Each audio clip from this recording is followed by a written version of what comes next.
Your teeth were put together at a certain height. If over the years they grind down and become shorter and shorter, that collapses your bite and can cause chronic pain here in the TMJ, your muscles, your neck.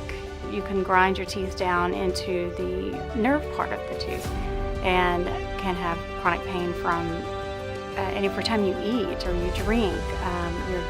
You're stimulating that nerve, and it's very painful to leave those cracked and broken and ground down teeth. It can lead to future extensive dental work or chronic pain in the future, or even a medical problem that might need to be evaluated.